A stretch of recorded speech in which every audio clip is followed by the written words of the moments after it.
The last of Auburn football's 2024 staff has arrived. The Tigers have hired DJ Durkin officially as their next defensive coordinator under Hugh Freeze. This is our reaction live stream for this breaking news. Let's get into it right now.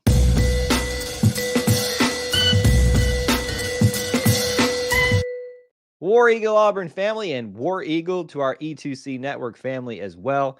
Thank you so much for joining us, whether you're watching live, whether you're watching on the replay, if you're here on YouTube, Facebook, all the different places, times, and venues with which you can receive this content. We appreciate you being here and hanging out with us, being part of our little family within the Auburn family. As is always the case, whenever we start one of these live streams, you can help us out by doing a humongous favor by smashing that like button. It is a great way to let people know that they should come check this out themselves. It obviously helps our stream out a little bit, and also just kind of is the best practice for getting started on any single live stream, as well as checking in with us. We'd love to know that you're here, especially if you're watching live. You can do this on the replay too. Post where you're watching from, your city, your state, and if you're international with a War Eagle, let us know that you're here so we can give you shout outs and talk to you and see who's hanging out with us. For the purposes of this reaction live stream, we are talking about the now official breaking news. It has been circulating for quite some time, but several days after the news became official, well, not official, breaking that DJ Durkin would be hired as the next Auburn defensive coordinator. We are officially talking about it today. The statement has been released. The press release is out. It is on the social media outlets. There is no wondering about it anymore. DJ Durkin is the next defensive coordinator for Auburn football, and lots of discussion points to be had around that, some that relate around football, some that don't relate around football. We're going to try to do our best to break most of that down for you, but this is a reaction stream after all. We want to hear what you guys think, even if they are, we'd ask that those inflammatory opinions that you try to keep them as professional as possible. But I think this is one that definitely a lot of discussion is going to be had around. So I can open up with my initial thoughts about this hiring process as you guys kind of get all geared up and ready to talk about these things.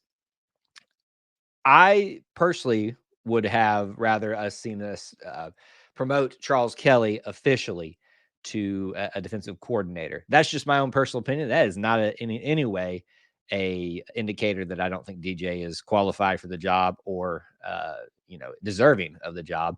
I just thought, hey, listen, we had all the staff we needed, save a few bucks, and we've got all the positional coaches we needed. But obviously, Coach Hugh Freeze thought differently. And it's hard to argue with a resume like DJ Durkin if he's got interest in coming here, if he's got availability, which he does. And so we've added another one to the staff that is definitely going to help in a lot of areas, but also it does as well provide some challenges and some hoops to jump through in terms of PR and stuff like that. I know I keep alluding to those things. We'll talk about them in just a little bit. We got a lot of fine folks checking in with us. I see Linda, Thomas, and Kevin already checking in the chat already. Good to see all of you fine folks here hanging out with us to talk about DJ Durkin as the defensive coordinator. So I think the best way to do it, to talk about this, is to talk about it in two parts, as I alluded to. The football side of things and then the personal side of things. Let's talk about the football side of things first. When you look at that, there's really not a good argument against this hire. DJ Durkin, as far as a defensive coordinator, a defensive mind, defensive positional coach, has been around for quite some time and has a really good reputation with the results that he puts out on the field.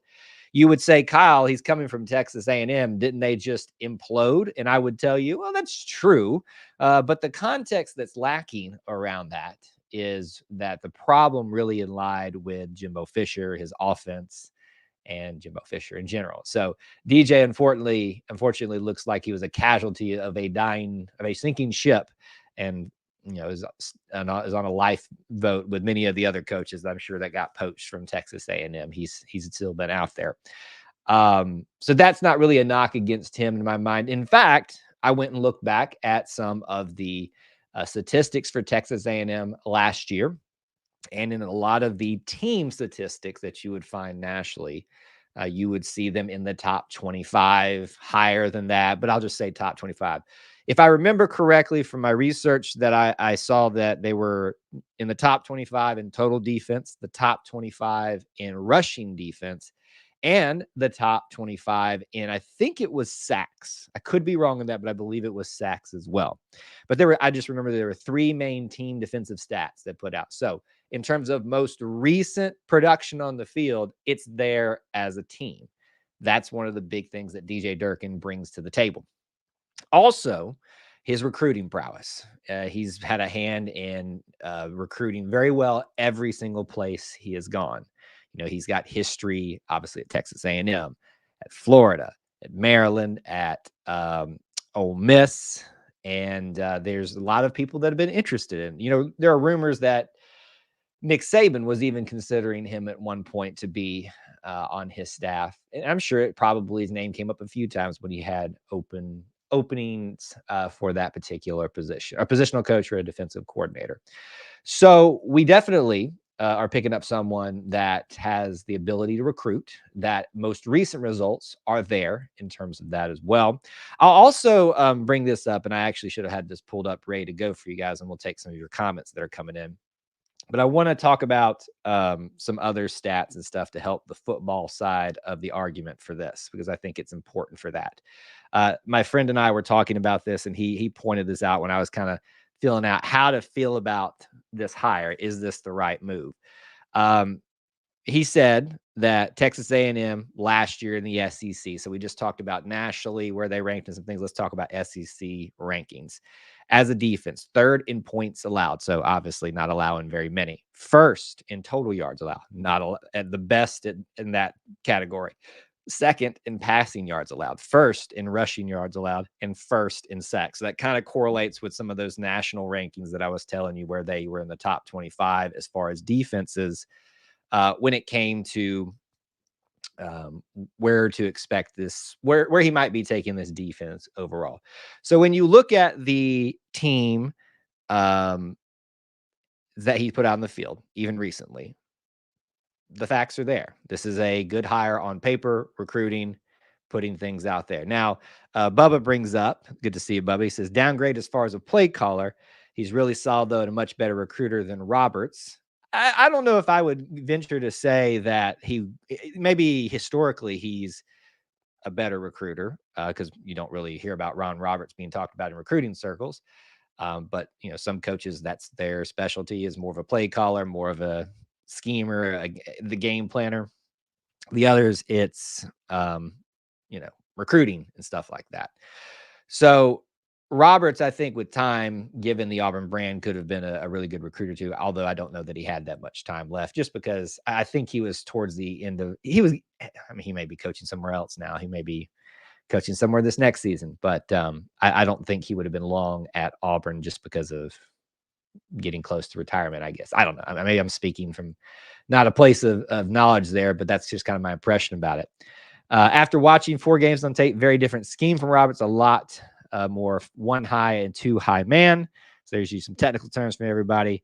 He's a blitzing son of a gun. He brings the heat. He's a B level hire for me. Well, B is exceeding expectations because C is meeting expectations. So I will take it. I'm perfectly fine on people saying this is a hire that is good, but I'm going to hold a lot of judgment until we see the production, not just recruiting on the field, but also some accountability things that we're definitely going to talk about. Big Jink says, I feel like this is a great hire for Coach Hugh Freeze. We have let Coach Hugh Freeze get who he wants and need to do the job at the highest level so we can be elite again. Well, there's that narrative out there that we're somehow suddenly letting him get who he wants. He's had that all along. Just because one hire doesn't seem to fit one way or the other. Sometimes it's about availability. DJ Durkin wasn't available last year. Chris Kiffin wasn't available last year. I feel like someone gave me an extra slice of cake with this hire. Interesting. So there's that. That's the football side of things. Talking about that, we can continue to take some of your comments on that if you've got some things about it. But let's not shy away from the reality of what has been in his past. I'll be honest with you. I knew DJ Durkin had a past. I didn't really get myself overly involved in that, or analyze that in any way when it was happening, or things like that. But what a lot of this stems back to is an incident at Maryland where, unfortunately, a player lost their life. And I say supposedly, not to say that it didn't happen, but just to say, it's always hard, especially several years in the future, to just definitively say it happened because of this. But as a result, complications, whatever, what have you, of what was going on at practice with some conditioning and stuff, and some bad health situations that happened with him because of that, ultimately resulting in his death, I think several days later, maybe a week or two later. It was a very sad situation. DJ Durkin caught a lot of flack for that, and rightfully so. You're the head coach. Something happens under your watch, you're held accountable for it. You have to answer for it. Look, you can go look the stories up for yourself. What I will ask is that you all really, really, really take the time to ask yourself, is what I'm reading here all the facts? And is there any bias being inserted into our news reporting, as there is every single day? And it's probably been going on for a long time, but especially these days. And really ask yourself, am I being swayed one way or the other in something, or am I just getting someone telling the facts? Because there's a lot of that not happening out there. There's also the notion that he created a toxic culture in football at Maryland, various other accusations in other places. A lot of the times when you see someone going through a rough patch, a lot of times this gives opportunities for others to speak up, and sometimes rightfully so. But other times it's almost an opportunity. And you have to almost kind of question that these days. Is this someone just lumping on? And was there really a toxic culture? Because I'll be honest with you folks, for those of you that played football, toxic culture is not how I would define it, but it's a pretty rough culture. And there's a reason why typically the ones that have, somewhat rougher cultures, they're usually pretty successful. It's more of a militaristic society being on a football team. There's a lot of brotherhood there. There's a lot of kinsmanship, but it's a very rough society. And so there's all the accusations around that, coupled with the very tragic and rightfully so scrutinized incident at Maryland. And that has traveled him here. So on the one hand, you've got a situation where you've got on paper, football sense, recruiting style, maybe some people would disagree in these areas, but it checks a lot of boxes in that area. And then you've got the other side that is focusing solely on someone's past and obviously rightfully scrutinizing it, but focusing way too much on that. And on the other side too, people just trying to overdo it and say, we should just forget about it. My statement on this has always been, and will continue to be, whether it's about him, Coach Hugh Freeze, people love to lump that in here now, is about forgiveness. And forgiveness does not mean forgetting. In fact, forgiveness is acknowledging that something happened and giving someone the grace and opportunity to prove that they can change, that they can do better, that they can be a better person. If it was something, whatever the situation would be. A lot of us have been offered that. So my request to anyone out there that feels this way, that this is a despicable hire, that Auburn should never be even graced with its presence, well, I'd ask that same question for you in your life. Yeah, you may not have been involved in the death of a player or something like that, but you've done some really bad things in your life that you probably rather not have aired out. We all have. And you've been offered grace in some way and some forgiveness. I'd ask that you consider, should we have you associated with the Auburn family because of your past? It's a coach versus a fan. Sure, I grant you that analogy, but the point still stands. So that's kind of where my head is at on all of this. I find myself, and I like to be a very much, one side I try to find myself on one side or the other of an equation, but I really find myself down the middle here, not being particularly happy with those that are overly excited about this, like to the point where they're just trying to compensate for the negativity, but clearly not being happy about the negativity as well. Corey brings it up. Everyone has a past. That's why we look to Jesus for forgiveness and a second chance. Can't go on others' opinions.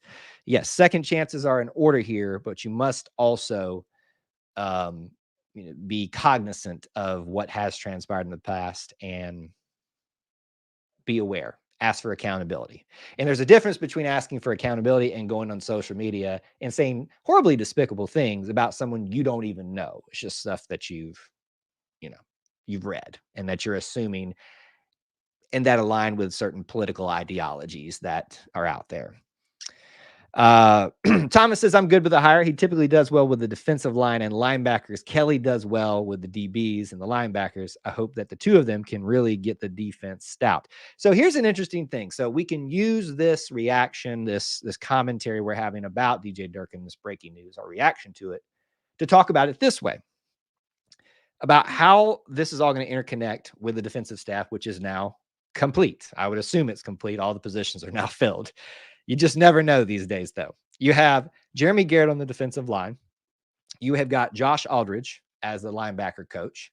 You have got Wesley McGriff as the defensive back coach. I would assume safeties is what he was doing last. No, he was doing cornerbacks, I think. Anyway, a defensive back coach. As a secondary coach has arrived in Charles Kelly with some defensive coordinator responsibilities.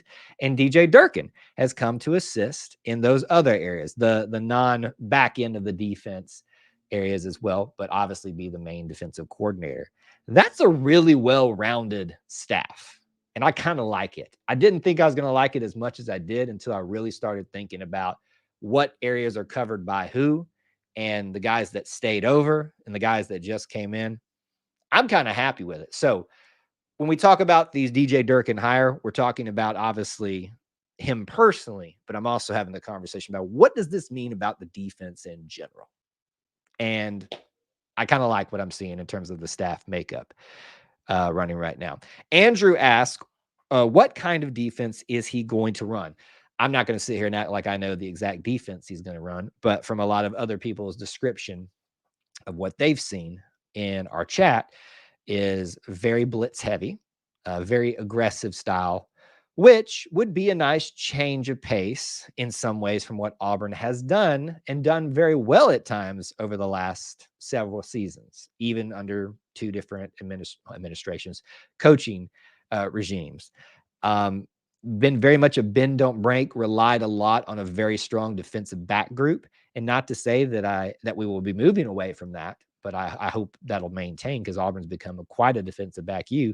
But it'd be nice to get back to somewhat of that identity. And that's kind of what it seems to be DJ's area, a linebacker, defensive line focused guy, heavy blitzing type of guy. To me, that checks a lot of boxes in what Auburn used to be all about and people should really like. I think they will beef up the D through the spring portal. Obviously, we have another portal window opening up once spring kind of gets going and done with. And obviously, there will be some more opportunities to bring in some players. I would wonder if there's anybody else coming in before we officially start spring practice. I don't know that. But afterward, it would not surprise me. And DJ seems to be a pretty good recruiter. So that should help in your case too about whether you like this hire or not. What other things about DJ on this reaction stream have we not talked about yet? We have dove into him as a scheme guy, a defensive mind guy, what his teams have done in the past, his recruiter. We've also talked about the personal issues. And let me say this, and I say this as on the live stream portion of this, for those of you that are watching this on the replay that may, and you won't see this in time by the time our next live stream, which we'll talk about a little bit. If you're someone watching this and has one of these opinions that's very strong against this, I'd love to talk to you on the Auburn Family live stream this Wednesday, a few hours from now. Where we'll continue talking about this, but I want to hear from you and not just in characters on social media. Let's talk it out. Let's hash it out and really get all the issues out there in the open. So a little bit of a challenge, a little bit of a opportunity for someone to express themselves if they'd like, because I know there's a big pushback happening against those that are being negative, and I think rightfully so in some ways, but I also want there to be opportunities for discussion too. So that's out there. So what other thoughts, what other angles do you have on DJ Durkin in a reaction stream here that you want to go ahead and get out? Put those in now. As we do towards the end of our show, let me give you the upcoming things to keep in mind. And then we'll get back to some comments to round out our show and some other thoughts as well. What we have coming up next for you on the Auburn Family, the Auburn Family live stream, yes, is coming up. In fact, there you go. There's the cue card. Auburn Family Night every Wednesday night at 8 Eastern time during this season, if there's no basketball game happening when we do this. 8 p.m. Eastern time during, like, since the dawn of time, when there was barely anybody, if anybody, on YouTube doing Auburn stuff. We've been doing this. Call into the show, watch the show, chat along, come hang out with us. It's just a good old time where we talk about anything and everything Auburn. After that is the basketball game. And after that is the Auburn versus Vanderbilt reaction stream. We'll do what we're doing here, just kind of hash things out about what we just saw versus Vanderbilt. If you like those type of things, we got one more this week. Auburn versus Ole Miss this Saturday. Don't miss that reaction stream. And then this Sunday, we have got the Auburn Experience, our main podcast, our main show, which everything kind of feeds out of here. Episode 65, live recording, 9 Eastern time this Sunday evening. Do not miss that. If you enjoy talking about sports, culture, and family, the Auburn Experience. That's what this is all about. All right, so let's dive into this a little bit and see what you guys are thinking about some of these things. Bubba says he runs multiple 3 to 4 man front, meaning 4-2-5 or 3-3-5 primarily. He runs variations of cover 1 and 2 man and mixes in some cover 2 or cover 3 rarely. I charted a game and he played man 50%. Well, there you go. Someone has done the legwork. Now, Bubba, I would ask, is that most recently like a Texas A&M game or a previous game at Florida or Ole Miss, wherever he was, or Maryland, wherever he was previously? What would you say about that? What would his where did you chart all of this? 3 to 4 man front. 4-2-5 is something that we're very familiar with of late. I feel like we've been doing that mostly. So maybe it's not the biggest jump for Auburn's current defensive players that they have, something they may be slightly more familiar with. Here's the thing. Even if it's not a big change in terms of scheme, makeup, what it looks like, it sounds like the identity is going to be different. Less bend, don't break, more aggressive. And with that aggression comes a little bit more risk, I think. But Auburn's, I think, in a position where it needs to be a little bit more risky. Is that a fair assessment? I think it could be. Corey says, having a good D will take the pressure off of Hugh Freeze so he can solely focus on the offense. It does feel like we're in a time for Hugh Freeze where he's focusing on he's known for, recruiting and coaching the offense, now that he got through year one. And I hate to use that phrase, but unfortunately, that's kind of just how it is. It was a year where you're trying to figure out how far this team had fallen, the program had fallen, and boy, had it fallen in quite some time. Bubba said he watched his games versus Miami in 2022, 23, 2021 at Ole Miss versus Auburn in 2020. Oh man, you did your legwork. Look at you. So there you go. All right. We have covered, I think, the majority of the commentary and reaction about this hire, but last minute comments, derogatories, rebuttals, anything, get them out here right now. My final kind of closing thoughts on this. DJ Durkin, it is a controversial hire. I will not ignore that. I do think that it is a good hire the more I look at it, especially of what it means for the staff makeup overall. A guy that's had a lot of success at a lot of different places and seems to be a name that football-wise is highly coveted. When you count in the personal situations that he's had in the past, it definitely kind of sours the package overall. But as I expressed to you all earlier, it's time for people to get off high horses and give some grace where there is opportunity to be given. And there's no better place in this country than Auburn University for second chances. It's been given to others for sure lesser offenses in some people's minds. But at the same time, I do think that if someone's going to have a redemption story, why not Auburn? And I kind of love that about that. And I hope that DJ Durkin is going to have a long career, a sustained career here at Auburn, because this team could really use some right now with a head coach position, with a defensive and offensive coordinator, just coach's position overall. So with that being said, congratulations to Auburn for completing their staff. Great to hear that is finally another door closed and we can move on to focusing to the spring. Your breaking news, DJ Durkin, the next defensive coordinator at Auburn University. Thank you guys for tuning into this reaction stream. We hope to see you this evening at 8 Eastern time for our Auburn Family Night live call-in show. Till we talk to you again, War Eagle.